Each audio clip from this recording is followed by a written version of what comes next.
Hello, everyone. Welcome to another episode of Chris McDaniel's America. Chris hopes to be back with us next week. Unfortunately, he's still really tied up with work, but he wants to come back. But unlike last week, I'm not alone. I've got Jim Cegelski back with me this week. Jim, welcome back to Chris McDaniel's America this week. Well, thank you, Jack, but I'm not sure it's an upgrade. But I think it is, at least from my standpoint, because I don't have to go it alone this time. I get some breaks every now and then. Speaking of breaks, it seems like a lot of these early breaks in the early days of Trump's second term are going his way. We're seeing things like, again, when it came to the trade war, that wasn't, because we were all told these 25% tariffs were going to lead to a trade war. Right now, they're not, because we're getting concessions from Mexico and Canada. Now, we'll be clear, it's only a 30-day reprieve for now. Those 25% tariffs may come back if he doesn't get more concessions, but I'm here to believe that they don't want them, or else they would have never caved as quickly as they did in the first place. We've already seen the NCAA fold and fall in line when it comes to letting men play in women's sports. They have signed off that that's not going to happen either after executive orders were placed. We've seen Trump get other nations to bend a knee, take back their criminal element illegal aliens that were in our country. He's been able to help get hostage frees, so we're seeing a lot of wins, but the left always, they err on this side of something's wrong, that something's not right. We're constantly being told that what we're seeing is not necessarily what we're seeing. Jim, what do you make of the early days of Trump's second term so far? Just like the first term, this is a president that makes promises like you don't think he can keep these promises, but he does. It's incredible that this man has delivered so much in 2 weeks on the job. He's faster than the first term in some of these promises. Everything that he's done has made America better already. The fact that men can't compete in women's sports, that makes America better. The fact that now we have Mexico and Canada protecting the border on the northern and southern part of our country, that makes America better. The fact that Colombia folded really quick and decided they were going to take back their illegal citizens that came into our country, that makes America better. He's rounding up murderers, rapists, I don't know how many pedophiles. When Carolyn Levitt gives a press conference, that girl's very impressive. They always tell you what these people were arrested for, and these are so hardened criminals. Our country's safer already. It makes me wonder, why do Democrats hate America as much as they do? They don't like. They want a different version of America, and I think we've established that. They want an evolving America. They recoil against any of the old ways, sadly. That's part of the reason why. And again, a lot of that comes from this idea that they need to create new groups. They like this segment. Divide and conquer is something the Democrats have been good at for years. You find a new group, make them your new minority group, elevate them so that way they become a political voice. The Democrats then exploit them. They're not actively trying to help them, but they exploit them for their own benefit. Because I think they have this mindset of, if we have all these different entities, all these different little groups broken out on their own, we can manage that. But I think that they've yet to learn the lesson from last year's election. They've yet to see that America's done with this woke nonsense. They're done with woke politics. There's a reason why there's so many people rejoicing to see DEI policies coming to an end. We're already seeing major corporations like Google. Because again, anything that Trump did in an executive order only applied to government entities. Private companies can still do whatever they want, as is their right. But these private companies, Google's not a conservative company. Let's not kid ourselves. But they're seeing the writing on the wall, and they're moving away from some of these DEI initiatives. And that's a promising thing that they can see it. But Democrats, for the most part, are struggling with it. They love to play the fear-mongering game. We've seen this constantly, Jim, and we've seen it throughout the years. They will throw out this fear game. Take over the weekend. Before Canada caved, I think it was before Mexico had caved too, but you had Senator Chuck Schumer get up there. He does his little press conference. He's got his little glasses on. He lets hang down his nose. And he tries to sound hip, as hip as an old man with glasses barely hanging off of his nose can be. But he stands up there and he holds up a Corona and an avocado. And he says, well, they're coming for your beer and your guac, man. You know, he couldn't say guacamole. He had to shorten it guac because, you know, he's hip. That was the epitome of cringe. Let's be honest about it. And then, not a day or two later, he looked like a fool because Trump gets the concessions. It doesn't happen. And everybody knew that Trump had put those tariffs on there as a negotiating ploy. And he not only got concessions immediately, but he's got Mexico and Canada coming to the bargaining table later on about the tariffs. So they have a month now to negotiate these tariffs. And I guarantee you the United States will be in a better position after those negotiations are over than we've been in the past 4 years. Absolutely. You know, and that's one of the things that has been impressive. You know, even things that early on, again, because, and it's not your fault if you think that one of the ideas you see might not work. It's not your fault if you instantly are like, well, I don't know that I like this trade tariff thing because if we charge those tariffs, it's going to make my prices go up. That's true. If the tariffs go in, Canada's going to pass the cost back to us. Mexico's going to pass the cost back to us. That's factual. And when you've got the media and Democrats hyping up your fears, playing into your fears, you instantly don't like the tactic because you don't think it's going to work because you're being told, it's being reinforced in your head night in, night out, whether you're watching the nightly news or whether you're watching CNN, NBC, MSNBC, whatever one you're watching, you're being told constantly that this is going to cost us. So if you were one of the ones that thought that this, and I'm not calling it a bluff because I don't think it was a bluff. I think Trump was 100% ready to go through with slapping those tariffs on him. But this tactic that he utilized to get them to bend a knee. But here's what Trump knows that most average Americans don't know is those tariffs would hurt Canada and Mexico a lot more than they would hurt the United States. So it's bargaining from a position of strength. And at what point, Jack, do we actually start giving Trump the benefit of the doubt? Because he wins constantly. I mean, he almost always comes out on top. And, you know, every time that he says something, people jump all over him for what he says, but it almost always turns out good for the United States. You know, and I think I can tell you where I struggle giving anyone the benefit of the doubt is I'm so jaded when it comes to politics. I'm waiting to be disappointed. I mean, how many times, Jim, have you heard me say, you know, my biggest, and I think it's your biggest complaint with Trump in his first term was his endorsements were terrible. So I'm just waiting to see bad endorsements part 2 this go around. I don't think you are. I think you have a little bit more optimism around that.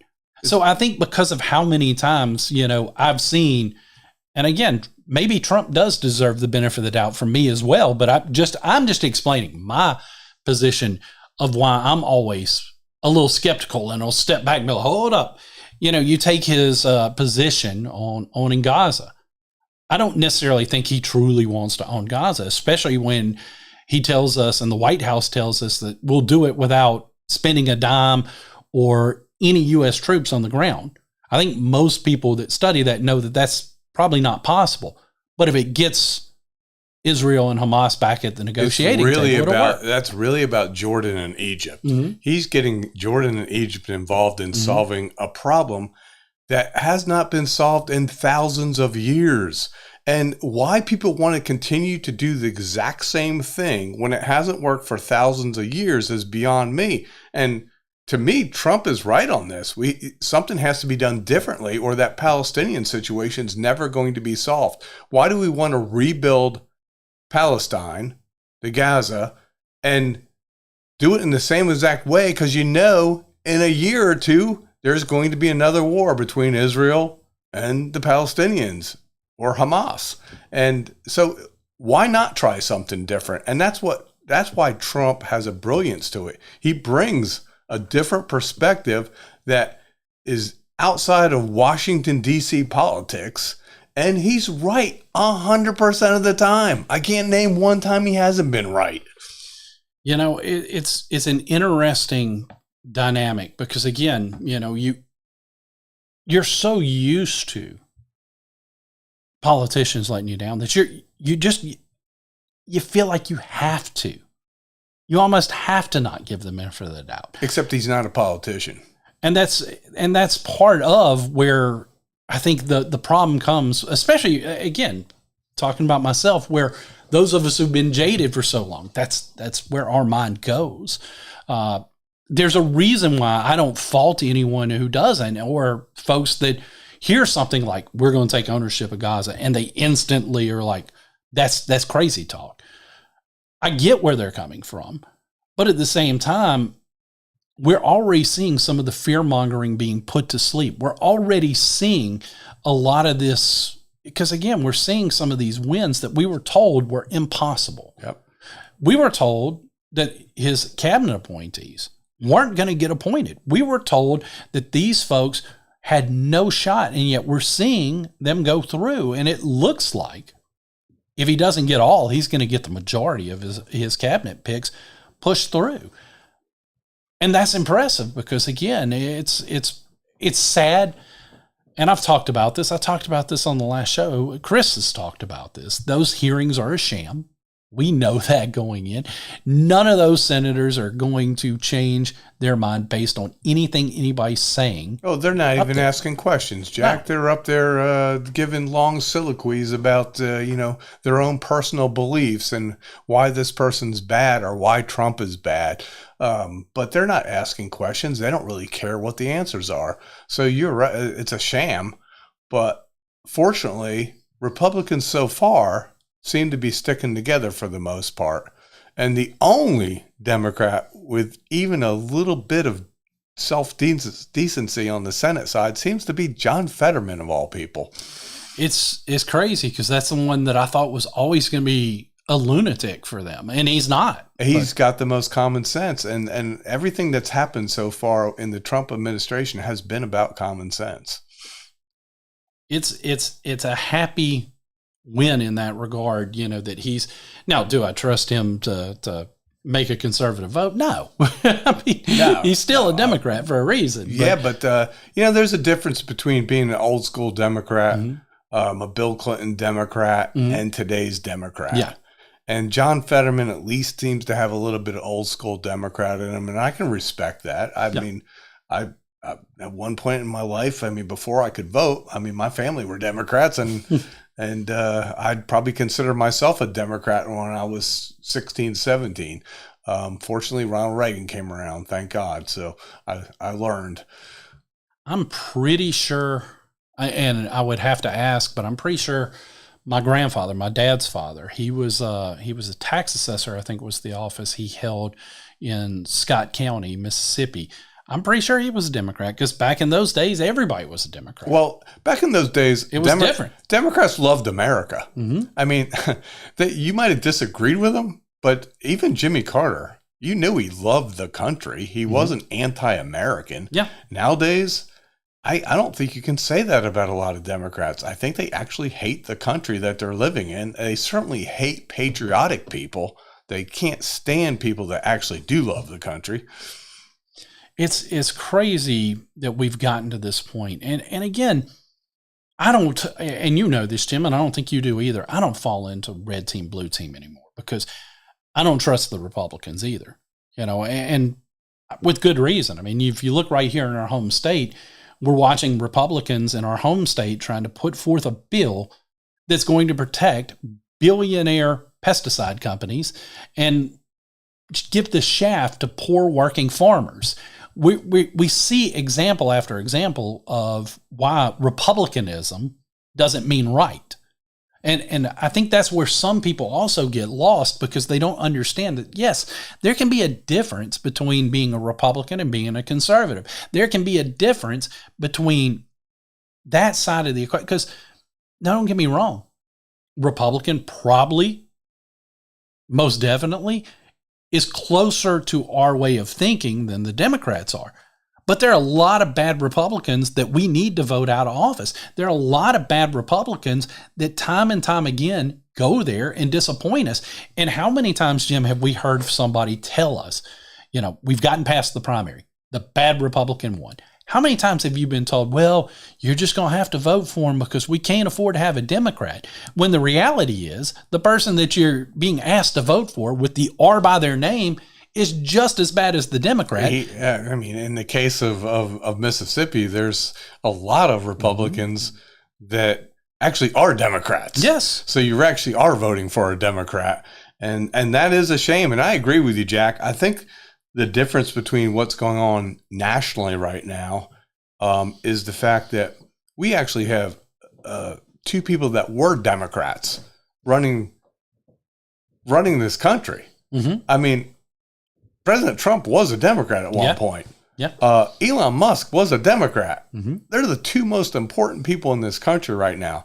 And that what sets them apart isn't the fact that they're a Republican or a Democrat. It's the fact they were both businessmen. Yeah. And they are using common sense to try to fix this country.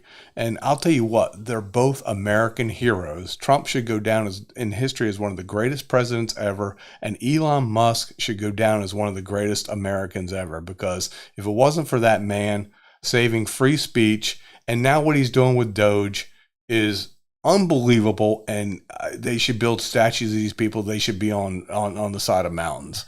DOGE is, I love the organization, but I just keep having trouble with the name. Jim, and I'll let you guys in on a little secret.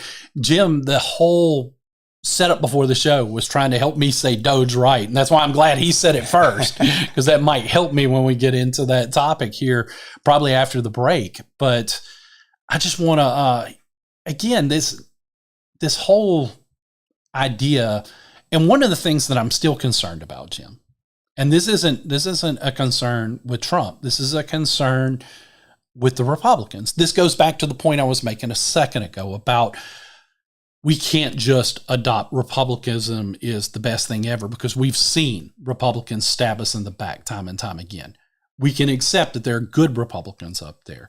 That's part of the reason why, somebody like Rand Paul, when he is critical of owning Gaza, I'll defend him on that, because I don't necessarily agree with actually owning Gaza, but the benefit of the doubt to Trump that it's a negotiation ploy, I want to see where this goes, so I get why he speaks out because that makes sense.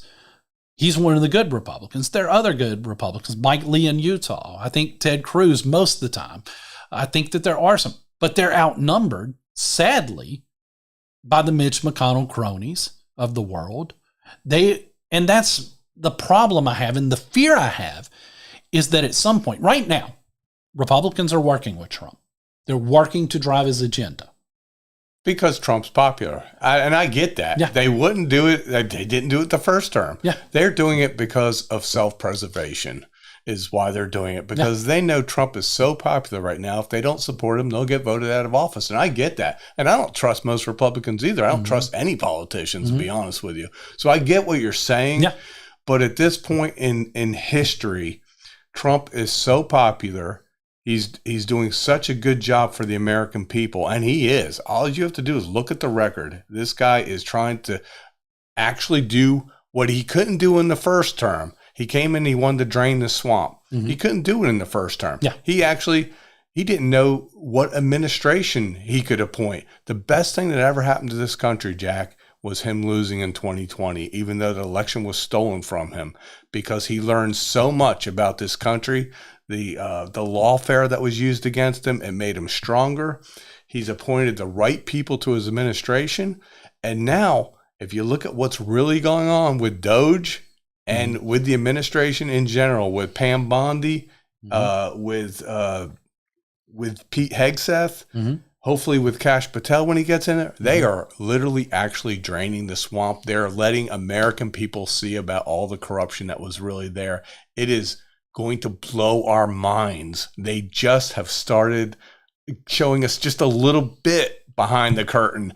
When they get into the Pentagon, when they get into the IRS, when they get into all these other, oh my gosh, Jack, it's going to be the greatest time in history. But also, we're also going to learn how much our tax dollars have been wasted in our lifetime. And we're already starting to see some of that. I mean, we're already starting to see it.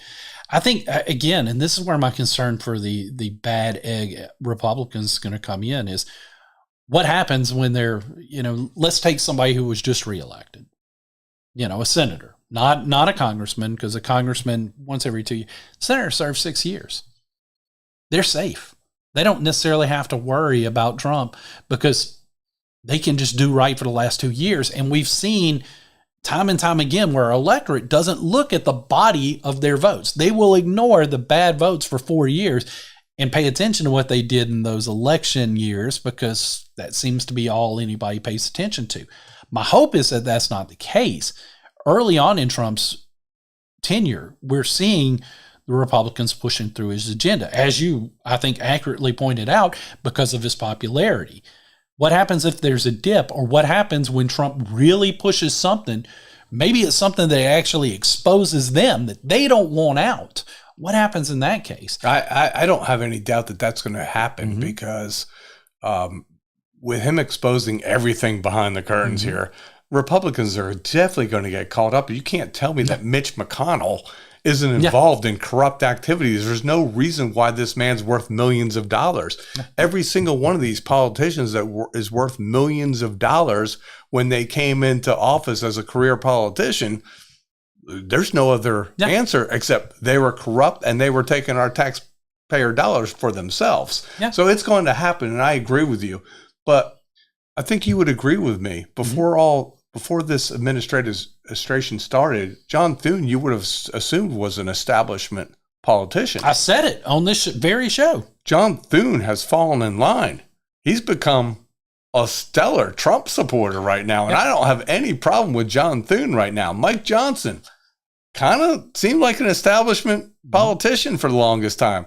That man has fallen in line. They can't afford to get on the bad side of Trump right now, or they will be out of office. And they all know that. I'm not saying that's the reason they should be doing this. It's not the right reason to do it.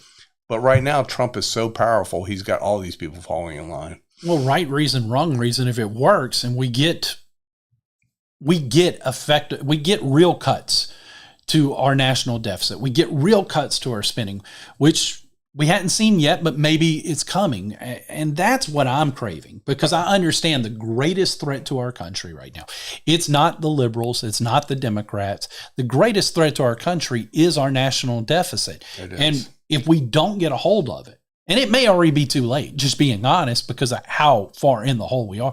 If we don't start making cuts, if we don't figure out a way around it, that's where DOGE can come in to see, I got it right. That's where DOGE can come in and be a huge saving grace here. Because if they find these areas, which they're already exposing and they're already starting to find. It's why Democrats are freaking out. I mean, they're just freaking out over Elon Musk and DOGE right now because of what they are uncovering. And I know you want to get into that in the second half of this show, but this is what needs to happen. This country needs to be torn down to the foundation and rebuilt back up. I think it's what Trump's doing. I think it's what Elon Musk is helping to do. And we need to tear back the facade on not decades, hundreds of years of corruption. And it's the only way this country really is going to reach that golden age that Trump is talking about. Absolutely. And I love that term, golden age. I mean, that's one of those things that I really like. It's look, say what you will about Trump, especially you Democrats who I know don't like Trump. The guy's a great marketer. Yeah. I mean, he's one of the best marketers, and coming up with this golden age for America, that's a brilliant set of marketing for the country. And I'm excited to see, because again, the early days, I didn't expect, and maybe that's on me, maybe I was naive, maybe I didn't expect to see some of the wins that we've seen early on. Now, I'd like to see more wins through the body of Congress and less executive order, because I'm not a big executive and you order might fan. be right. That's where we might have to have a problem. Yeah. But because he's so powerful right now, and because John Thune and Mike Johnson have fallen in line, are trying to whip their people into shape, I'm optimistic. Yeah. And As a most matter of of the fact, executive, I've never been more excited about the future of America, and I'm 61 years old, than I am right now. Yeah, I'm not necessarily objecting to some of these executive orders we've seen. I just want to see, I don't want that to become the crutch. I want to see it go through the proper channel, because if we're going to criticize Democrats when they abuse executive order, we have to do the same thing when it's our side of the equation. I'm not saying Trump has abused executive order yet, but I don't want to see it come to that. I want to see Congress doing the right things. And that's why I'm still, I guess I'm happy with what I'm seeing right now, but I'm still like, at some point, we're going to find out pretty early, because this first big bill, has tax cuts in it, and budget cuts in it, and all, this is going to be the most important bill probably passed in the history of the United States, at least in a long time. So this first bill is going to be so important, and if we get this through both houses of Congress, I think we're heading towards that golden age. Well, I do think, before we take this break there, Jim made a point to get us these nice Trump glasses with ginger ale and I don't know there's nothing else in there, right? It's just ginger ale. It's a good patriotic Jefferson. It is Jefferson bourbon that's in there. So I actually want to. I hired Jack this week to work for me, and I want to welcome Jack officially to Gin Creek Publishing, which I own. He's going to be a great journalist for me, and I'm excited about that. And I also wanted to toast Trump, because he's an American hero. Well, I appreciate your belief in me, and I definitely appreciate what Trump's doing for the country.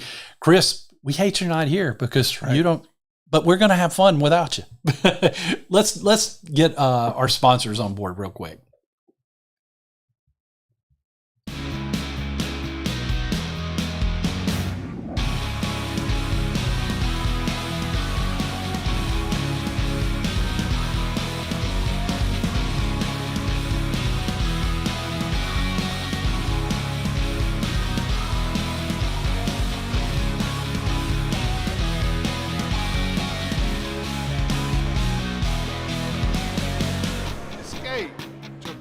Resort. Welcome back here to Chris McDaniel's America, your home for the anti-establishment movement on the Midnight Ride Network. And we've been talking about these Trump victories, and I think one of the biggest victories so far has been DOGE. We have watched DOGE and Elon Musk dig into various areas of government, and we're uncovering waste. We're uncovering what we already knew was there. Maybe some of the amounts might even still shock even the most jaded of us who expected to find absurd amounts of waste. But Elon Musk, he's been so successful that he's already got judges out there that are trying to impede progress of DOGE. The left is so frightened of everything that DOGE is doing. They're so frightened of everything that they're doing. Again, this is the same group of people that thought it was perfectly okay to go out and hire, what was it, 87,000 new IRS agents, arm them with guns. That's okay. But having a tech billionaire come in and point out where you're wasting our money, that's the worst thing imaginable. Yep. The worst thing ever. And again, it begs the question. If you're not doing anything wrong, then why are you so afraid? And Jim, I think we already know the answer. I think you answered it before we went to break. Because they are doing stuff wrong and they're getting exposed. It's incredible what they found, Jack. And I know you know most of this, but you have to realize this is just the tip of the iceberg so far. I mean, DOGE has only been looking into this stuff for a week. and only a couple of the agencies. I mean, we haven't tackled hardly anything yet. You know, the Pentagon, there's missing billions of dollars there, and you got to have to wonder where that money went to, and you got to wonder what are we paying. How much are we paying for a screw or a nut or a bolt in the Pentagon? I mean, all that's still yet to come. But what they found in this U.S. aid NGO, which I didn't even know was a thing, I didn't even know it existed, is incredible. And more comes out every day. I mean, the fact that we're paying millions of dollars for transgender surgeries in Guatemala, we're paying all kinds of millions of dollars for DEI programs across the globe. In the Middle East. And we're paying for Sesame Street in Iraq. We're paying for, and this is billions of dollars this is adding up to. But I think what they found today is probably going to be the most mind-blowing thing that's going to happen. I mean, we discovered today that, or yesterday, that millions of dollars were going to left-wing media outlets. We already had a state-sponsored propaganda paid for media. We kind of knew it was happening. We could see it. But $8 million to Politico, which is a left-wing internet rag, millions of dollars to the New York Times, millions of dollars to the Associated Press, millions of dollars to Reuters, all left-wing propaganda arms of the government. We're no better than Russia, Soviet Union Russia. Yeah. Back when they had Pravda. I mean, they're paying for their stories. Let me read. And here's the worst part. Let me finish. They're paying for these stories with our taxpayer money. You and I, conservatives, are paying for negative stories about conservatives. Let me read to you this bit of spin from The Independent. You know, they, of course, left-leaning website here. And again, I already know you have the way to eviscerate this, but this is where I say the truth of the matter, though, is that multiple government agencies and departments had subscribed to Politico Pro, the outlet's premium subscription service, and only a tiny amount of government's overall spending on subscriptions came from USAID. So they're trying to already spin that this is a subscription-based thing, and that's where the money was coming from. Yeah, and what they failed to tell people is those particular subscriptions cost between $7,500 and $10,000 per subscription.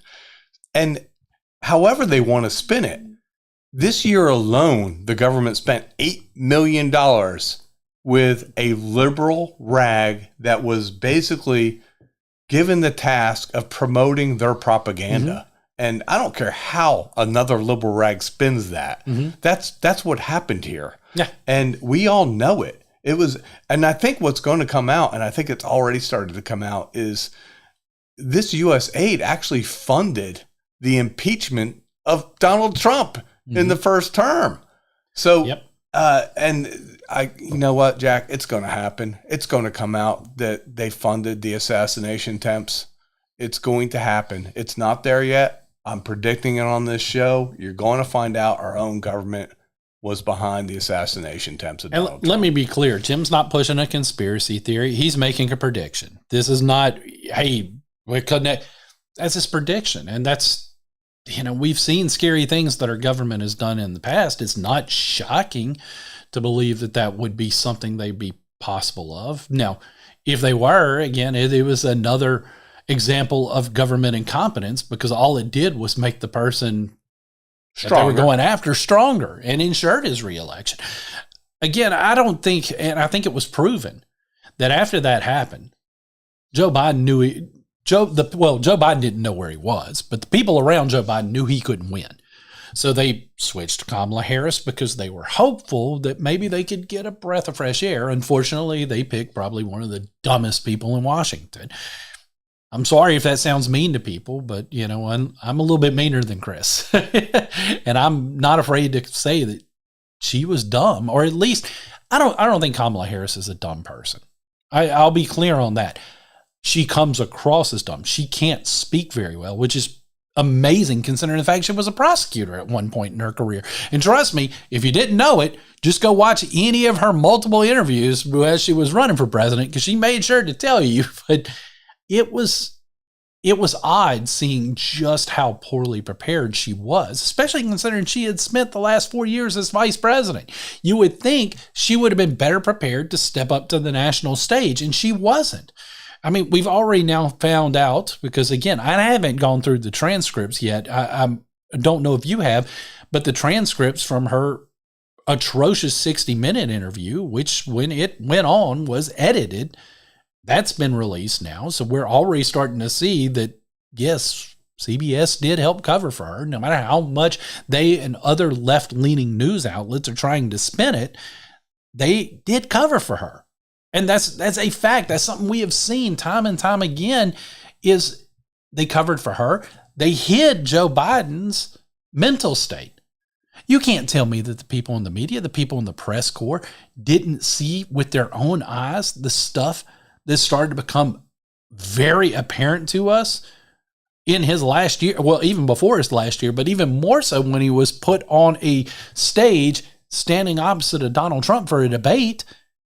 You can't tell me that they didn't know that already, that they hadn't already seen that. They knew, Jim, and yet they were complicit in covering up and trying to hide that.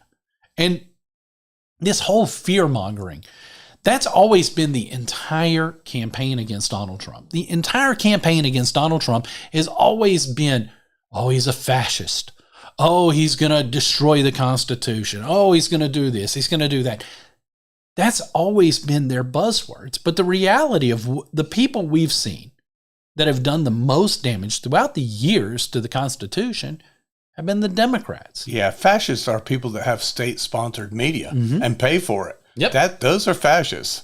And the Democrats are fascists, and I totally disagree with you. I think Kamala Harris is really stupid. Like, I think she's one of the dumbest people on the planet. She was only there because of DEI. She never deserved that position. She never deserved to be a prosecutor in San Francisco. She's a really dumb person. And if I did watch the actual CBS, they released the original videotape, and they doctored that because she came across as the idiot that she is. Wow. So what you're saying, if I sit down and watch that, I'll rethink that take of me. I think so. Listen, she gave us lots of examples of how stupid she is. She did. and that's just another one. And CBS tried to hire it, and they're getting sued for it, and they should lose that case. You know, on the right side, my show, you remember I had a nickname for her, which was Sesame Street Harris, which I gave to her after she broke down and explained the Russian-Ukraine conflict. One's a big country, and the other one's a smaller country. Russia's a large country, and Ukraine's a smaller one. And their logo, it really sounded like Grover from Sesame Street trying to explain to Big Bird, world events. I mean, that's what it sounded like. And it was insulting to the American people. And maybe because I'm sitting in Chris's chair, I feel like being a little bit nicer to her than Jim does. But at the same time, I am very, very grateful she's not the president of the United States today. Well, I'm going to tell you, because Trump's now president, we're allowed to tell the truth. Yeah. And the truth is, she's a moron. Well, the truth is, Joe Biden was a bumbling idiot. The truth is, Democrats are running scared right now because they're scared that they're going to be shown as the corrupt, inept party that they are. And I'm not saying there's not corruption on the Republican side, because there definitely is. I have no doubt about it. But at this point here, we have a businessman in the position of power because he outperformed Republicans in this election, and they know they can't stab him in the back right now. So this is going to be the golden age of America. Everyone should be delighted. You're going to be horrified by what Elon Musk and Donald Trump uncover in our government. And I think what's going to really make people the maddest is the fact, if all this money that was wasted had been allowed to be kept in our pockets, we all could have been so much better off. And this happened throughout your entire lifetime, Jack. Happened throughout my entire lifetime. And they took so much from us and spent it on wasteful, deceitful, even anti-American. It's turning out they spent on a lot of anti-American stuff, and it's the biggest political scandal there ever is going to be in this country. It's going to make Watergate look like nothing. It's going to make Biden's corruption look like nothing, and it's going to all be exposed. We should be really happy about it, and we should hope that we can fix this country for our grandchildren. And I know for a fact that Leader Call never took any of this government money, or else I'd be asking for a raise already.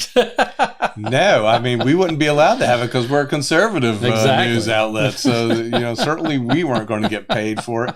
And listen, the ones that took that money from the government and sold their souls to lie to the American people, they should be put out of business. Well, I've talked before about sitting in journalism classes and being told, to be objective, to not pick a side. I believe that instructors that I personally had were teaching us the old school ways. One of the things that I remember too is we had a class on journalism ethics. And in journalism ethics, they did teach us the areas that we didn't necessarily need to do. We were told, said, this is an example of, like, again, anybody in the newspaper business will know this, but I'll explain. The lead of a story is the first sentence, the first paragraph. It's what drives the reader into the story. A lot of times, a lead also, if the author has an opinion, the lead can drive the opinion throughout his story. It's not supposed to, because you're supposed to be objective.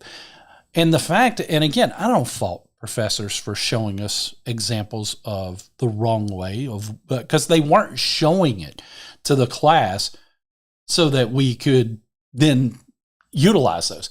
But I do think because it was shown to the class, a lot of folks saw that and was like, oh, this is the way I can get mine. And then they go and get hired by one of these bigwig liberal agencies, and because they're already left leaning, unlike my editor, and Jim's never going to tell us to drive the agenda, but some of these left leans, they are, and they're like, yeah, you know how to do it. Go ahead and lead them down that direction. And it's sad to see, because I get so frustrated when I see it, because that's not what I was taught. No. I wasn't taught. We were always taught, don't be the story. It's not real journalism. No. Listen, when I say Leader Calls a conservative newspaper, that's talking about our opinion pages. Mm-hmm. And there's obviously a big difference between opinion and some of these news shows like Sean Hannity, Jesse Walters, they're opinion shows, and they're able to give that opinion. But if you're a real journalist like a Brett Baer, you're not supposed to be giving your opinion. No. You're supposed to be reporting the news. And that's what we try to do in our actual news stories. Yeah. Our opinion pages, we lean conservative, mostly because I lean conservative. Well, I think you're a conservative newspaper more than just you're a conservative newspaper because you're old school. You're adopting the practices, the ones that I was taught, the ones that made me want to be a part of it. And I think that's one of the examples. That it's such a lost art form nowadays because it's so much easier to go the other way. It's so much easier to just follow what everyone else is doing because it's what they're accustomed. I mean, whether it's pushing an agenda to the left or even one that's pushing the agenda to the right, if you're a true journalist, you should be right down the middle. Right. Now, that doesn't mean that if your paper allows you to write an opinion piece, that you can't then write your conservative or left-leaning opinion piece. But when you're reporting the news, stay right down the middle. Another example I can utilize when it comes to them walking you down, again, get out of print. Let's go to the visual media. If you go back to the way that they reported stories in the 1950s, they would tell you Senate Bill 2486, it just passed. It just went to the floor of the House. It passed with this many votes and that many. And then they'll say this bill says this, and they'll read you what the actual bill said. And then they move on.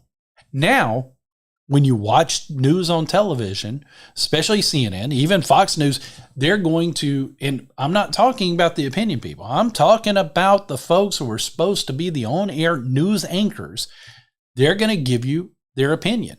On the local news, they do it a little bit more subvertly. They do it a little bit more clever, where maybe they just make a comment at the end of the story. Or a face. But if you go back and you look at the old school days of Walter Cronkite, and you watch the way that he reported it, you didn't know which way he leaned. I mean, he would just sit there, read it, stone-faced, and be done with it. I'll give you a little secret. He was a lib. I know he was. I've read enough about him. I know where he lied. But again, I'm just going back and watching his reporting. I'm like, he seemed to be from an era where his opinion didn't matter. There was certainly a lot more integrity in the journalism business back then in the media. I mean, what's happened to the media is just, it's shameful. It's sad. And it's really the real reason why America has declined, because you don't have a free and fair press right now holding politicians accountable. If we had that, the last 4 years never would have happened. I mean, they wouldn't have allowed Biden to hide in the basement and get away with it. They wouldn't have lied to us about his cognitive abilities. So we don't have a free and fair press right now. Fortunately, what's filling in the gap for that press is people like us, honestly, even though we don't have a huge audience, but there's people like us that do have a huge audience, and they do fill in that gap. Now, are they opinion free? No, but at least they give the opposite side. So you know there's two sides to the story. Yeah. And that's something that it's a lot. That's the other thing that's a lost art form. While we're just having a conversation, it's a lost art form to actually have a substantive debate nowadays. Because and again, Jim and I can disagree. We have disagreed before. Now, normally it's over, we disagreed on this show. You thought Kamala was smart. Exactly. But it didn't turn into a fight. We didn't call each other names. You just said, hey, I disagree with that. She's stupid. And then I conceded. You're probably right. But my point goes back to, you and I can have a disagreement. But most of the time, you and I agree on most stuff. So I think that makes it easier when there is a disagreement. We don't hold it against one another. But nowadays, you can't sit down and have a true conversation with most liberals, because they're going to hold it against you that, A, you voted for Donald Trump, B, that you can't see their view. I've never operated that way. I've got my mother's sister, my aunt. She's a liberal. Don the Wolf. She has served in Washington under liberal Congress people from back in the day in Mississippi, and she knew Joe Biden. She was friends with Joe Biden, but she and I can sit down and actually have political conversations. We know we're not going to agree, but we can actually sit down and talk about our differences and what she believes as opposed to my belief. And we stay respectful. But that is such a lost art nowadays, Jim, because we don't have people that are willing to engage in that. We need to get back to that. It's okay to disagree. It's okay for us to have those last night on the right side, I even pointed out that it's okay to sometimes disagree with Donald Trump. And the whole reason for doing that, because I don't want to see somebody like a Rand Paul that I know is a rock solid member of the Senate. I don't want to see him destroyed because he pointed out he doesn't agree with ownership of Gaza. If that's what he truly means is true ownership. I understood where he was coming from, but I also understand that this whole sense of tribalism that everybody is falling in, it's not just their side. Our side has been bad about it too, where they say, I mean, how many times, Jim, have you seen, because we were critical of a Republican and it was a bad Republican, you and I know but we've gotten criticism because, you can't talk about him. He's a Republican. Of course I can. When he's not doing right, if I'm not able to criticize him, that's how he keeps getting reelected time and time again. We have an obligation to call out Republicans who aren't doing their job. Exactly. If you're a true conservative and you're obviously in a talk show conservative talk show, if you don't call out Republicans, you're not doing your job. Exactly. I mean, and there's tons of Republicans that weren't doing their job before Donald Trump took office. A lot of them have come aboard. There's still some that haven't. Mitch McConnell, he's never going to come aboard.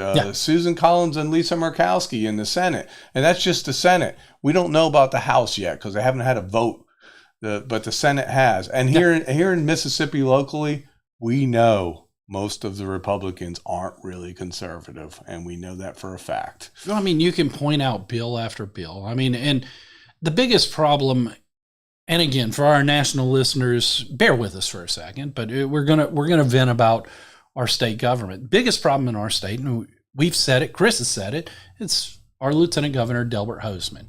In the state of Mississippi, Lieutenant Governor holds all the cards. He gets to appoint the committee chairmanships, and the committee chairmanships are going to be the ones that control which bills actually make it to the Senate floor. Delbert Hosemann is a liberal. He is a Democrat, and I will never stop saying that until he changes his stripes, which will never happen. And he's a vindictive person. We saw his vindictive nature when he drew Senator Melanie Sojourner out of her district for standing up to him. We've seen it again this year based on the fact that he had one of the Hosemann goon squad write a bill that was going to gut the state auditor's department merely because the state auditor is probably hoping to run against him for governor. So we've seen example after example, but the sad reality that we continue to face in our state is the fact that, and I think this is why I'm so jaded, even why back to the original point, why I'm not as quick to give Trump the benefit of the doubt. Maybe though I should.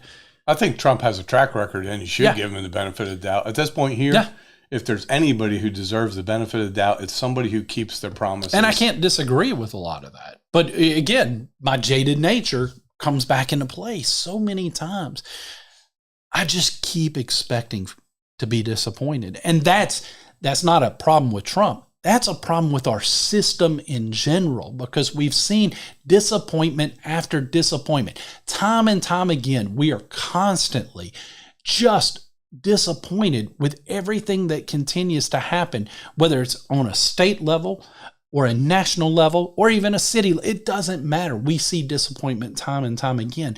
We give Republicans control, and it doesn't matter because we have an egghead lieutenant governor. But you have to blame the voters on that, Jack. I do. I mean, honestly, we keep electing the same bad people over and over again.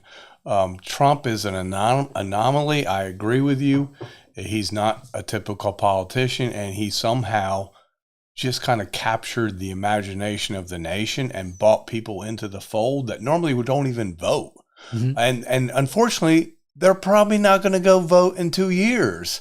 Because Trump won't be on the ballot. They're the once every 4 year voters. If everyone would stay as engaged as they did this last election, we could change everything. Yeah. But it just doesn't happen on a local or state level, and it really barely ever happens on a national level. Yeah.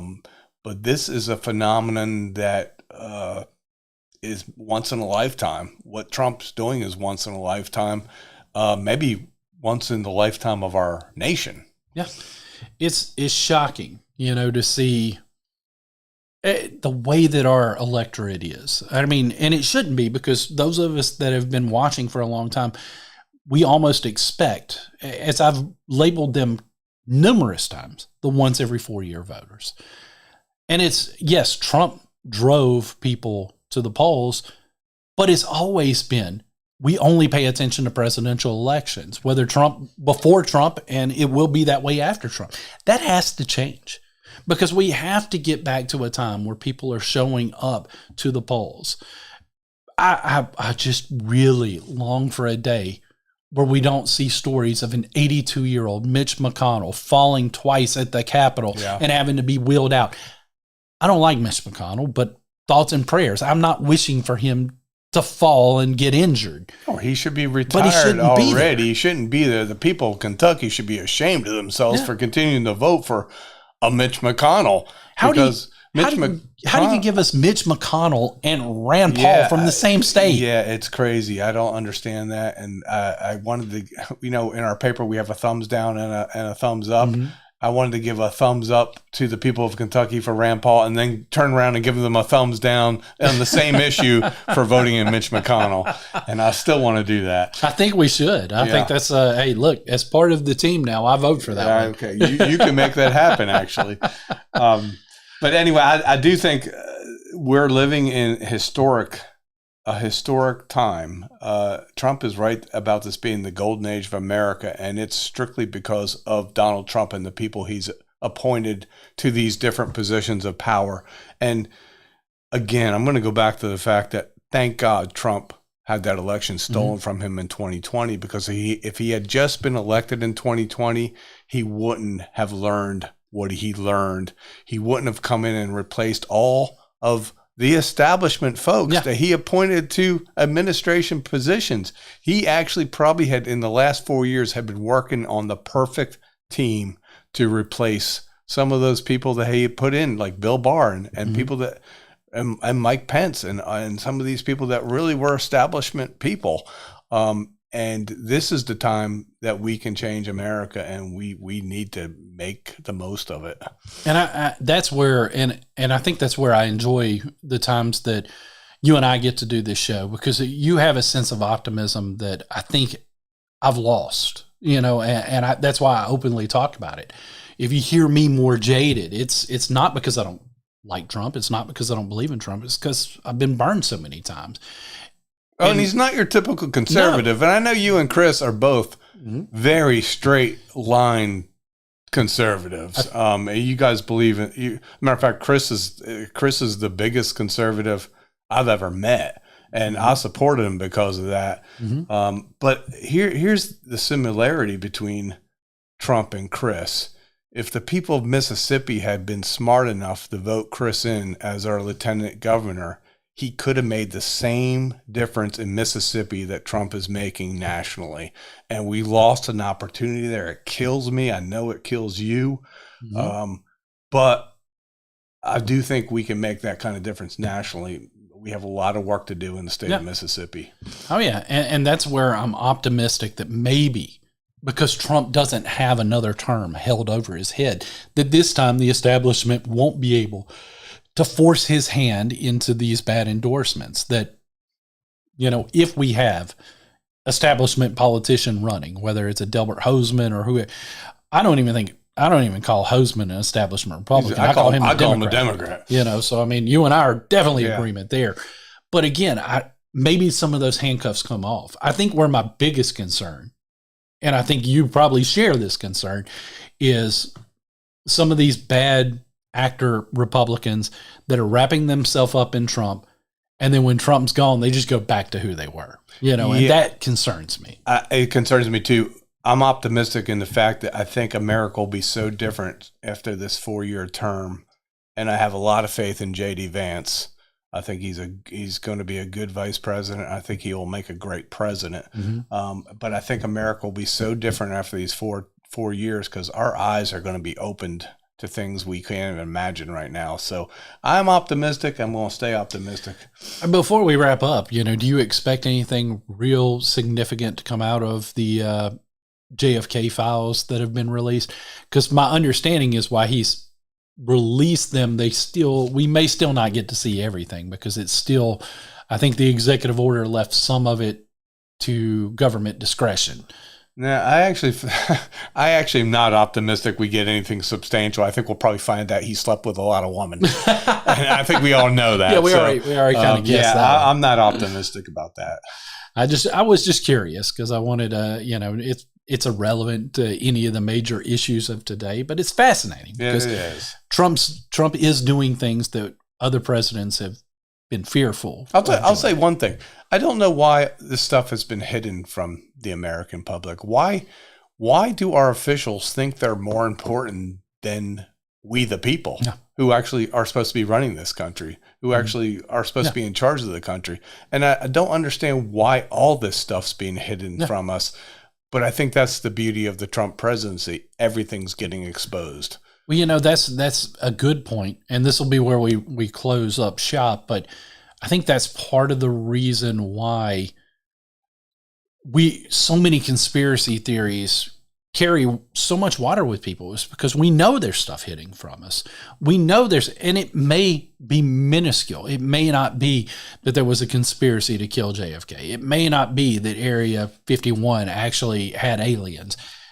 But there's something, or else there wouldn't be files, and that leads to the questions. And I think that's where that, again, it's so easy to create a conspiracy theory. It's so easy to come up with an idea. You and I could sit here right now and create one, knowing that we're creating something that is bogus and make it believable.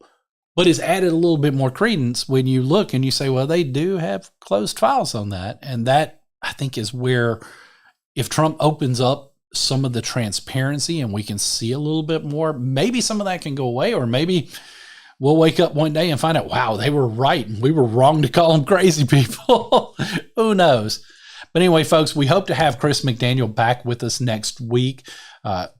He really wants to be back. He tried to work it out. Unfortunately, it just wasn't meant to be this week.